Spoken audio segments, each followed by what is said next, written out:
sounding as a string instrument, but it has 4 strings like a bass guitar. But what's different about the ukulele and the bass guitar is they're at different pitches. So pitch is our high and our low sound. So you can hear it starts off in the middle, then it goes lower, and then it starts getting higher again, which is unusual for a string instrument to have.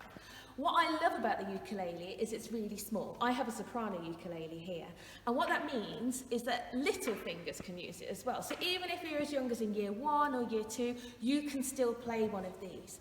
We can finger pick it still, like a guitar, or we can do strumming. Often you hear things like island strumming.